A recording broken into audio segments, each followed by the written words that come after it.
ಎಲ್ರಿಗೂ ನಮಸ್ಕಾರ. ಹವ್ಯಾಸ ಬದಲಿಸು, ಹಣೆಬರಹ ಬದಲಾದೀತು.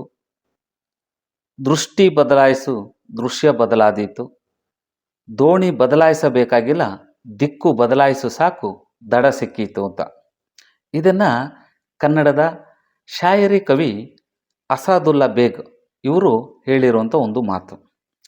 ಪ್ರೀತಿಯ ಸ್ನೇಹಿತರೆ, ವಿದ್ಯಾರ್ಥಿಗಳೇ, ನನ್ನ ಎಲ್ಲ ಹಿತೈಷಿಗಳೇ, ಸ್ಪಾರ್ಕ್ ಅಕಾಡೆಮಿ ಬೆಂಗಳೂರು ಹಾಗೂ ಸೂರ್ಯ ಫೌಂಡೇಶನ್ ರಿಜಿಸ್ಟರ್ ಬೆಂಗಳೂರು ಇದರ ಎಲ್ಲ ಪದಾಧಿಕಾರಿಗಳೇ, ಸ್ಪಾರ್ಕ್ ಅಕಾಡೆಮಿ ಬೆಂಗಳೂರು ಇದರ ಮುಖ್ಯಸ್ಥರು ಆದಂಥ ಶ್ರೀಮತಿ ಪೂರ್ಣಿಮಾ DN ರವರೇ, ಸ್ಪಾರ್ಕ್ ಅಕಾಡೆಮಿ ಬೆಂಗಳೂರು ಮತ್ತು ಸೂರ್ಯ ಫೌಂಡೇಶನ್ ರಿಜಿಸ್ಟರ್ ಬೆಂಗಳೂರು ಇದರ ಸಂಸ್ಥಾಪಕ ಅಧ್ಯಕ್ಷರಾದ ಸೋಮೇಶ್ ನವೋದಯರವರೇ, ಸ್ಪಾರ್ಕ್ ಅಕಾಡೆಮಿ ಬೆಂಗಳೂರು ಇದರ ರಾಜ್ಯ ಸಂಯೋಜಕರಾದಂತಹ ಶ್ರೀ ಮಹೇಶ್ P ರವರೇ, ನಿಮಗೆಲ್ಲರಿಗೂ ಕೂಡ ನನ್ನ ಹೃತ್ಪೂರ್ವಕ ನಮಸ್ಕಾರಗಳು.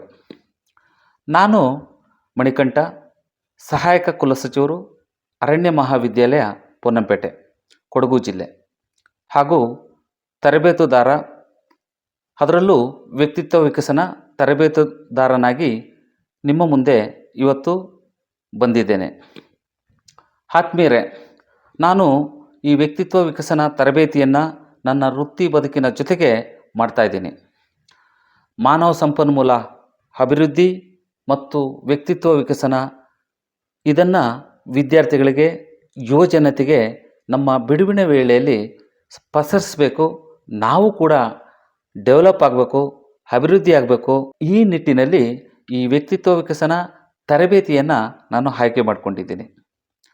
ಆತ್ಮೀಯರೇ, ನಾನು ಏನು ಹೇಳಲಿಕ್ಕೆ ಇಷ್ಟಪಡ್ತೀನಿ ಅಂತಂದರೆ, ದಿನಾಂಕ 15/9/2011 ನಾನು ಮೂಡಿಗೆರೆಯಲ್ಲಿ ಇದ್ದಾಗ ಜೂನಿಯರ್ ಚೇಂಬರ್ ಇಂಟರ್ನ್ಯಾಷನಲ್ ಅಂದರೆ JCI ಮೂಡಿಗೆರೆ ಘಟಕಕ್ಕೆ ಸೇರ್ಪಡೆ ಆಗ್ತೀನಿ ಸದಸ್ಯನಾಗಿ.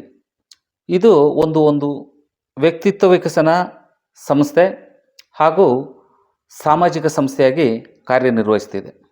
ಈ ಸಂಸ್ಥೆಯಲ್ಲಿ ನಾನು ಸೇರಿಕೊಂಡು 2011 ಸದಸ್ಯನಾಗಿ, ಕಾರ್ಯದರ್ಶಿಯಾಗಿ, ನಿರ್ದೇಶಕನಾಗಿ, ಸಾಪ್ತಾಹ ನಿರ್ದೇಶಕನಾಗಿ, ಸ್ಫೂರ್ತಿ ಸಂಪಾದಕನಾಗಿ, ಉಪಾಧ್ಯಕ್ಷನಾಗಿ ಸೇವೆಯನ್ನು ಸಲ್ಲಿಸಿದ್ದೀನಿ.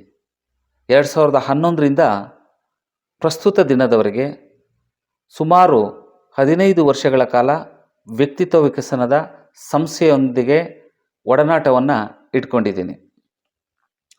ಇವತ್ತು ಇದರ ಮುಖಾಂತರ ಸಾಕಷ್ಟು ನನ್ನ ಜೀವನದಲ್ಲಿ ಪರಿವರ್ತನೆ ಆಗಿದೆ, ಬದಲಾವಣೆ ಆಗಿದೆ.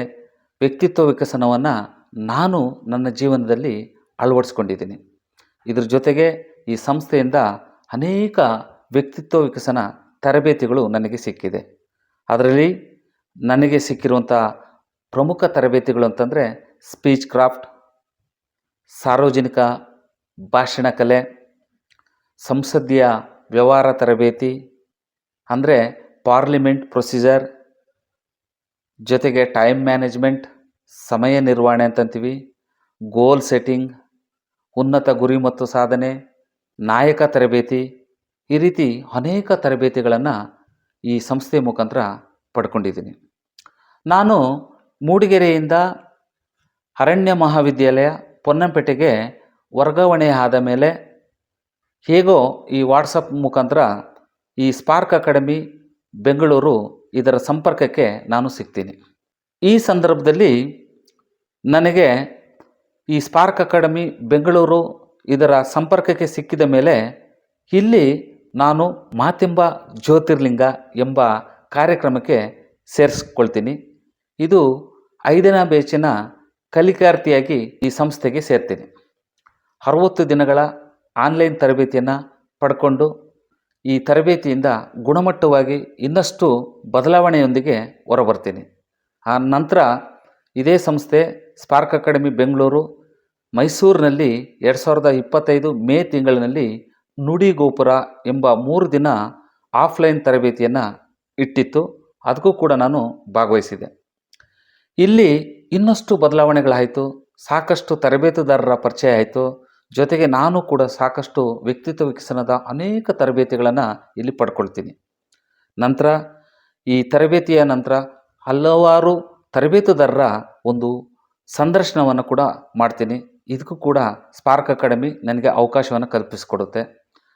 ರಾಜ್ಯ ಮಟ್ಟದ ಸ್ಪಾರ್ಕ್ ಅಕಾಡೆಮಿಯ ಸಂಯೋಜಕರಾದಂತಹ ಶ್ರೀ ಪಿ ಮಹೇಶ್ರವರು ನನ್ನೊಟ್ಟಿಗೆ ಸಾಕಷ್ಟು ಬೆಂಬಲವಾಗಿ ನಿಂತು ಕಾರ್ಯಕ್ರಮ ಮತ್ತು ನನ್ನ ವ್ಯಕ್ತಿತ್ವ ವಿಕಸನ ರೂಪುಗೊಳ್ಳಲಿಕ್ಕೆ ಅವರ ಸಹಕಾರ ಕೂಡ ಇಲ್ಲಿ ಮರೆಯುವಂತಿಲ್ಲ. ಅವರ ಸಂದರ್ಶನ ಕೂಡ ನಾನು ಮಾಡ್ತೀನಿ. ಸತೀಶ್ ಬಿ ಕೆ ಅವರ ಸಂದರ್ಶನ ಮಾಡ್ತೀನಿ. ಜಾನಪದ ಕಲಾವಿದರಾದ ಮೂರ್ತಿ ಎಲ್ರವರ ಸಂದರ್ಶನ ಮಾಡ್ತೀನಿ. ಸತ್ಯವತಿ ಬಸವರಾಜ್ ಅವರ ಸಂದರ್ಶನ ಮಾಡ್ತೀನಿ. ಇವರೆಲ್ಲ ತರಬೇತುದಾರರು. ವೇಣು ಸಿ ವಿ ಇವರ ತರಬೇತಿಯನ್ನು ಮಾಡ್ತೀನಿ. ರಾಷ್ಟ್ರೀಯ ಉಪಾಧ್ಯಕ್ಷರು 2021 JCI ಇಂಡಿಯಾ ಹಾಗೂ ನ್ಯಾಷನಲ್ ಟ್ರೈನರ್ ಆದಂಥ ಸಂದೀಪ್ ವಿಜಯನ್ರವರ ನಾನು ಸಂದರ್ಶನ ಕೂಡ ಈ ಸಂದರ್ಭದಲ್ಲಿ ನಾನು ಮಾಡ್ತೀನಿ. ಇದು ನನಗೆ ಈ ಸ್ಪಾರ್ಕ್ ಅಕಾಡೆಮಿ ಕಲ್ಪಿಸಿಕೊಟ್ಟಂತಹ ಬಹುದೊಡ್ಡ ಒಂದು ಅವಕಾಶ. ಇದ್ರ ಜೊತೆಗೆ ನಾನು ಅಲ್ಲಿಂದ ಬಂದ ಮೇಲೆ ಮಾತೆಂಬ ಜ್ಯೋತಿರ್ಲಿಂಗ ಕಾರ್ಯಕ್ರಮದಿಂದ ಸಾಕಷ್ಟು ಕಲ್ತಿರೋದ್ರಿಂದ ನಾನು ಒಂದಷ್ಟು ನನ್ನ ಜೀವನದಲ್ಲಿ ನಿರಂತರವಾಗಿ ಈ ವ್ಯಕ್ತಿತ್ವ ವಿಕಸನವನ್ನು ಅಳವಡಿಸ್ಕೊಳ್ತಾ ಕಲಿಕೆಯ ಜೊತೆಗೆ ಒಂದಷ್ಟು ಬೆಳವಣಿಗೆಯನ್ನು ಕಾಣ್ತೀನಿ. ಇದ್ರ ಜೊತೆಗೆ ನನಗೆ ಪಿ ಮಹೇಶ್ ರಾಜ್ಯ ಮಟ್ಟದ ಕೋಆರ್ಡಿನೇಟರ್ ಸ್ಪಾರ್ಕ್ ಅಕಾಡೆಮಿ ಬೆಂಗಳೂರು ಇವರು ಅನೇಕ ಆನ್ಲೈನ್ ತರಬೇತಿ ಮಾಡಲಿಕ್ಕೆ ಅವಕಾಶವನ್ನು ಕಲ್ಪಿಸಿಕೊಟ್ರು. ಇತ್ತೀಚೆಗೆ ನನಗೆ ಯೂಟ್ಯೂಬ್ ಅಪ್ಲೋಡ್, ಎಡಿಟಿಂಗ್ ಮತ್ತು ಸೆಲ್ಫಿ ವಿಡಿಯೋಗಳನ್ನು ತೆಗೆಯುವುದು ಹೇಗೆ ಇದರ ಕುರಿತು ಕೂಡ ಒಂದು ಆನ್ಲೈನ್ ತರಬೇತಿಯನ್ನು ರಾಜ್ಯದ ಅನೇಕ ಭಾಗಗಳಲ್ಲಿ ಕಾರ್ಯನಿರ್ವಹಿಸುತ್ತಿರುವ ಶಿಕ್ಷಕರಿಗೆ ಕೊಡಲಿಕ್ಕೆ ನನಗೆ ಅವಕಾಶ ಮಾಡಿಕೊಟ್ರು. ಇದು ಕೂಡ ಈ ಪ್ಲಾಟ್ಫಾರ್ಮು ನನಗೆ ತುಂಬ ಉಪಯುಕ್ತವಾಗಿದೆ. ಇದೆಲ್ಲ ನಾನು ಈ ಸ್ಪಾರ್ಕ್ ಅಕಾಡೆಮಿಗೆ ನಾನು ಅರ್ಪಿಸ್ತಾ ಇದ್ದೇನೆ. ಜೊತೆಗೆ ಈ ಪ್ರಶಸ್ತಿ ನನಗೆ ಸಿಕ್ಕಲಿಕ್ಕೆ ಕಾರಣ ಅಂತಂದರೆ ನಾನು ಏನು ತರಬೇತಿಯನ್ನು ಪಡ್ಕೊಂಡಿದ್ದೆ ಆ ತರಬೇತಿಯನ್ನು ನನ್ನ ಜೀವನದಲ್ಲಿ ಅಪ್ಲೈ ಮಾಡಿಕೊಂಡು ಇದನ್ನು ನನ್ನ ಪ್ರತಿಭೆ ಮತ್ತು ನನ್ನ ತರಬೇತಿಯನ್ನು ನಮ್ಮ ಕಾಲೇಜಿನಲ್ಲಿ ಅಂದರೆ ಅರಣ್ಯ ಮಹಾವಿದ್ಯಾಲಯ ಪೊನ್ನಂಪೇಟೆ ಇಲ್ಲಿ ನಾನು ಅಪ್ಲೈ ಮಾಡಲಿಕ್ಕೆ ಪ್ರಾರಂಭ ಮಾಡ್ತೀನಿ. ಯಾಕೆ ಅಂತಂದರೆ ನನ್ನ ಪ್ರತಿಭೆ ಮತ್ತು ನನ್ನ ತರಬೇತಿಯ ಕೌಶಲ್ಯವನ್ನು ಗುರುತಿಸಿ ನಮ್ಮ ಅರಣ್ಯ ಮಹಾವಿದ್ಯಾಲಯದ ಡೀನ್ರವರಾದಂತಹ ಡಾಕ್ಟರ್ GM ದೇವಗಿರಿ ಅವರು ಅರಣ್ಯ ಪದವಿ ವಿದ್ಯಾರ್ಥಿಗಳಿಗೆ ನೀವು ವ್ಯಕ್ತಿತ್ವ ವಿಕಸನ ತರಬೇತಿಯನ್ನು ಬಿಡುವಿನ ವೇಳೆಯಲ್ಲಿ ಒಂದೊಂದು ಕ್ಲಾಸನ್ನು ಮಾಡಬೇಕು ಅಂತ ನನಗೆ ಅವಕಾಶ ಕಲ್ಪಿಸಿಕೊಡ್ತಾರೆ. ಹಾಗಾಗಿ ಅರಣ್ಯ ಪದವಿ ವಿದ್ಯಾರ್ಥಿಗಳಿಗೆ ನಾನು ಈಗಾಗಲೇ ವಿದ್ಯಾರ್ಥಿ ಜೀವನದಲ್ಲಿ ನಾಯಕತ್ವ ಬೆಳೆಸಿಕೊಳ್ಳುವುದು ಹೇಗೆ, ವಿದ್ಯಾರ್ಥಿ ಜೀವನದಲ್ಲಿ ಸಕ್ಸಸ್ ಗಳಿಸುವುದು ಹೇಗೆ, ಟೈಮ್ ಮ್ಯಾನೇಜ್ಮೆಂಟ್ ಅಳವಡಿಸಿಕೊಳ್ಳುವುದು ಹೇಗೆ, ಜೊತೆಗೆ ಲೀಡರ್ಶಿಪ್ ಕ್ವಾಲಿಟಿಯನ್ನು ವಿದ್ಯಾರ್ಥಿ ಜೀವನದಲ್ಲಿ ಅಳವಡಿಸಿಕೊಳ್ಳುವುದು ಹೇಗೆ, ಈ ರೀತಿಯ ಕಾರ್ಯಕ್ರಮಗಳನ್ನು ನಾನು ಇಲ್ಲಿ ಮಾಡ್ತಾ ಬಂದಿದ್ದೇನೆ. ಜೊತೆಗೆ ಈ ಕಾರ್ಯಕ್ರಮಗಳನ್ನು ನಾನು ಆಫ್ಲೈನ್ ಕ್ಲಾಸ್ ಮಾಡಿದರೂ ಕೂಡ ಅದನ್ನು ನ್ಯಾಚುರಲ್ ಆಗಿ ಚಿತ್ರೀಕರಣ ಮಾಡಿ ಉಪಯುಕ್ತ ಯುವಜನತೆ ಮತ್ತು ವಿದ್ಯಾರ್ಥಿಗಳು ಯಾರಿಗೆ ಆಸಕ್ತಿ ಇದೆಯೋ ಅವರು ಒಂದು ಅಂಶನಾರು ಕಲ್ತ್ಕೊಳ್ಳಿ ಎಂಬ ಒಂದು ಉದ್ದೇಶದಿಂದ ಯೂಟ್ಯೂಬಿಗೆ ಅಪ್ಲೋಡನ್ನು ಮಾಡ್ತಿದ್ದೆ, ಫೇಸ್ಬುಕ್ಕಿಗೆ ಅಪ್ಲೋಡನ್ನು ಮಾಡ್ತಿದ್ದೆ. ಇದನ್ನು ಸ್ಪಾರ್ಕ್ ಅಕಾಡೆಮಿ ಗಮನಿಸಿದೆ, ಅಲ್ಲಿನ ಪದಾಧಿಕಾರಿಗಳು ಗಮನಿಸಿದರೆ ಒಬ್ಬ ಮಾತೆಂಬ ಜ್ಯೋತಿರ್ಲಿಂಗ ತರಬೇತಿ ಪಡೆದು ಹೊರಬಂದ ಒಬ್ಬ ಸೋಷಿಯಲ್ ಮೀಡಿಯಾದ ಮುಖಾಂತರ ಆಫ್ಲೈನ್ ಕ್ಲಾಸ್ ಜೊತೆಗೆ ಆನ್ಲೈನಲ್ಲೂ ಕೂಡ ಯುವಜನತೆಗಳು ಇದನ್ನು ಬಳಸ್ಕೊಳ್ಳಿ ಎಂಬ ಉದ್ದೇಶದಿಂದ ಅಪ್ಲೋಡ್ ಮಾಡ್ತಿದ್ದಾರೆ. ಒಳ್ಳೆಯ ಬೆಳವಣಿಗೆ ಅಂತಂದ್ಬಿಟ್ಟು ಅದನ್ನು ಸಾಕಷ್ಟು ನನ್ನ ಕೌಶಲ್ಯಗಳನ್ನು ಗಮನಿಸಿದೆ, ಆ್ಯಕ್ಟಿವಿಟೀಸನ್ನು ಗಮನಿಸಿದೆ. ಇದನ್ನೆಲ್ಲ ಗಮನಿಸಿಬಿಟ್ಟು ಈ ಸರಿ ಸ್ಪಾರ್ಕ್ ಅಕಾಡೆಮಿ ಬೆಂಗಳೂರು ಮತ್ತು ಸೂರ್ಯ ಫೌಂಡೇಶನ್ ರಿಜಿಸ್ಟರ್ ಬೆಂಗಳೂರು ಇವರು ಕರ್ನಾಟಕ ತರಬೇತುದಾರ ರತ್ನ 2025 ರಾಜ್ಯ ಮಟ್ಟದ ಪ್ರಶಸ್ತಿಯನ್ನು ನನಗೆ ಕೊಟ್ಟಿರ್ತಾರೆ. ಈ ಪ್ರಶಸ್ತಿಗೆ ನಾನೇನು ಅಪ್ಲಿಕೇಶನ್ ಏನು ಹಾಕಿರಲಿಲ್ಲ, ಅದಕ್ಕೆ ಅವಕಾಶವೂ ಇರಲಿಲ್ಲ. ನನ್ನ ಪ್ರತಿಭೆಯನ್ನು ಗುರುತಿಸಿ, ನನ್ನ ತರಬೇತಿ ಕೌಶಲ್ಯವನ್ನು ಗುರುತಿಸಿ ಸ್ಪಾರ್ಕ್ ಅಕಾಡೆಮಿ ಬೆಂಗಳೂರು ಮತ್ತು ಸೂರ್ಯ ಫೌಂಡೇಶನ್ ಬೆಂಗಳೂರು ಇವರು ನನ್ನನ್ನು ಗುರುತಿಸಿದ್ದಾರೆ. ಅವ್ರಿಗೂ ಕೂಡ ನನ್ನ ಹೃತ್ಪೂರ್ವಕವಾದ ಅಭಿನಂದನೆಗಳು ಮತ್ತು ಕೃತಜ್ಞತೆಯನ್ನು ನಾನು ಸಲ್ಲಿಸ್ತಾ ಇದ್ದೇನೆ. ಇನ್ನೊಂದು ಆನ್ಲೈನ್ ತರಬೇತಿಯಿಂದ ನಾನು ಹೊರಗಡೆ ಬಂದ ಮೇಲೆ ನನ್ನ ಜವಾಬ್ದಾರಿ ಕೂಡ ಹೆಚ್ಚಾಗಿದೆ. ಈ ಪ್ರಶಸ್ತಿ ಪಡೆದ ನಂತರ ಇನ್ನಷ್ಟು ನನ್ನ ಜವಾಬ್ದಾರಿ ಮತ್ತು ಆಸಕ್ತಿ ಹೆಚ್ಚಿದೆ. ಜವಾಬ್ದಾರಿಯಿಂದ ಕೆಲಸ ಮಾಡುವಂಥ ಒಂದು ಸನ್ನಿವೇಶ ಕೂಡ ಎದುರಾಗಿದೆ. ಮುಂದಿನ ದಿನಗಳಲ್ಲಿ ನನ್ನ ಬಿಡುವಿನ ವೇಳೆಯಲ್ಲಿ ಪರಿಣಾಮಕಾರಿಯಾಗಿ ತರಬೇತಿಯನ್ನು ಮಾಡಬೇಕು ಅಂತಿದ್ದೀನಿ. ವ್ಯಕ್ತಿತ್ವ ವಿಕಸನ ತರಬೇತಿಯನ್ನು ನನ್ನ ಗುರಿಯನ್ನಾಗಿ ಇಟ್ಕೊಂಡು ನಾಡಿನ ಯುವಜನತೆ ಮತ್ತು ವಿದ್ಯಾರ್ಥಿಗಳಿಗೆ ನನ್ನ ಕೈಲಾದಷ್ಟು ಒಳ್ಳೆಯ ಗುಣಮಟ್ಟದ ಪರಿಣಾಮಕಾರಿಯಾಗಿ ಪ್ರೇರಣಾದಾಯಕವಾಗಿ ಸ್ಫೂರ್ತಿದಾಯಕವಾಗಿ ನಾನು ವ್ಯಕ್ತಿತ್ವ ವಿಕಸನ ತರಬೇತಿಗಳನ್ನು ಕಂಟೆಂಟ್ಗಳನ್ನು ಕೊಡಬೇಕು ಅಂತ ಗುರಿಯನ್ನು ಇಟ್ಕೊಂಡಿದ್ದೀನಿ.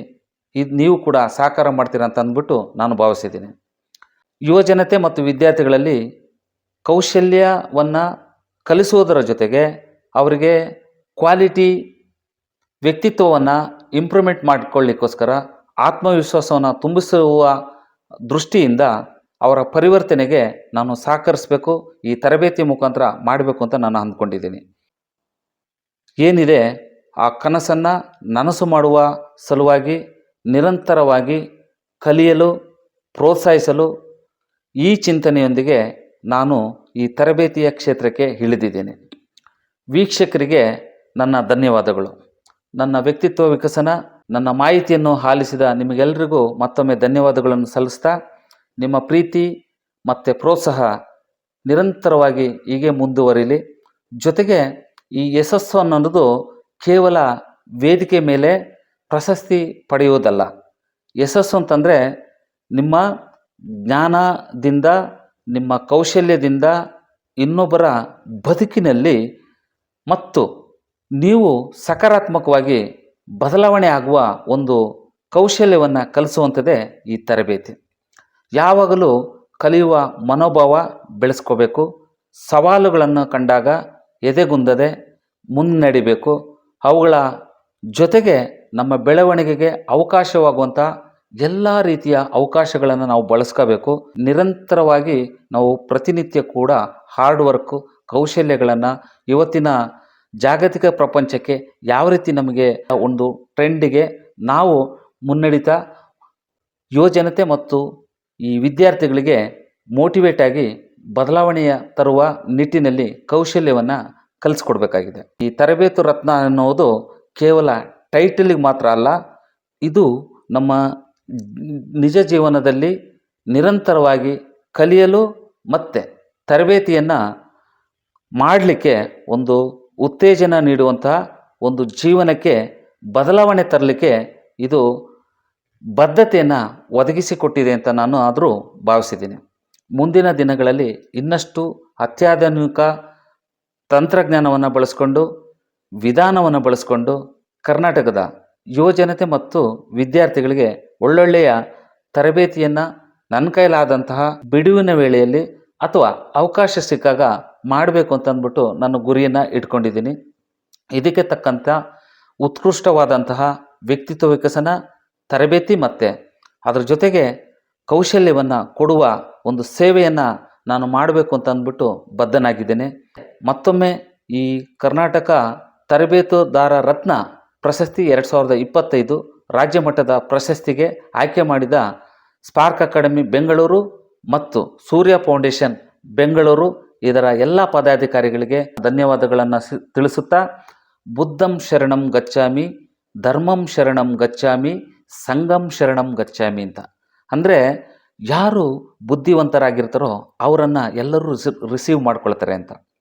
ಧರ್ಮಂ ಶರಣಂ ಗಚ್ಚಾಮಿ ಅಂತಂದರೆ ಯಾರು ಈ ಧರ್ಮ ಗ್ರಂಥಗಳನ್ನು ಓದ್ತಾರೆ, ಅಂದರೆ ಈ ಭಗವದ್ಗೀತೆ, ಕುರಾನ್, ಬೈಬಲ್ 2000-3000 ವರ್ಷಗಳಾದರೂ ಕೂಡ ಇವತ್ತು ಸತ್ಯತೆಯಿಂದ ಕೂಡಿದೆ.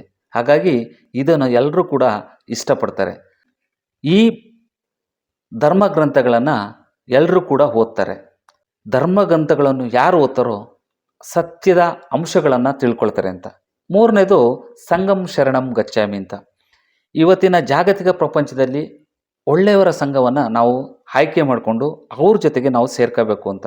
ಒಳ್ಳೆಯವರ ಸಂಘವನ್ನು ಸೇರ್ಕೋಬೇಕು ಅಂದರೆ ಸಂಘಂ ಶರಣಂ ಗಚ್ಚಾಮಿ ಅಂತ. ಇಂಥ ಸ್ಪಾರ್ಕ್ ಅಕಾಡೆಮಿ ಅಂತಹ ಒಂದು ಒಳ್ಳೆಯ ಸಂಸ್ಥೆಗಳಿಗೆ ಸೇರಿಕೊಂಡು ನಮ್ಮ ವ್ಯಕ್ತಿತ್ವವನ್ನು ಬದಲಾಯಿಸಿಕೊಂಡು ನಾವು ಕೂಡ ಬದಲಾವಣೆ ಆಗಬೇಕಾದ ಒಂದು ಸಂದರ್ಭಗಳು, ಸನ್ನಿವೇಶಗಳು ಸಿಕ್ಕಾಗ ನಾವು ಅದನ್ನು ಬಳಸ್ಕೋಬೇಕು ಅಂತ ನಾನು ಈ ಸಂದರ್ಭದಲ್ಲಿ ಹೇಳ್ತಾ, ಅದಕ್ಕೆ ನಾನು ಹೇಳಿದ್ದು ಬುದ್ಧಂ ಶರಣಂ ಗಚ್ಚಾಮಿ, ಧರ್ಮಂ ಶರಣಂ ಗಚ್ಚಾಮಿ, ಸಂಘಂ ಶರಣಂ ಗಚ್ಚಾಮಿ ಅಂತ. ಇದನ್ನು ನಮ್ಮ ಜೀವನದಲ್ಲಿ ನಾವು ಅಳವಡಿಸ್ಕೋಬೇಕು ಅಂತ ಹೇಳ್ತಾ, ಜೈ ಹಿಂದ್, ಜೈ ಕರ್ನಾಟಕ ಮಾತೆ. ಎಲ್ರಿಗೂ ಧನ್ಯವಾದಗಳು.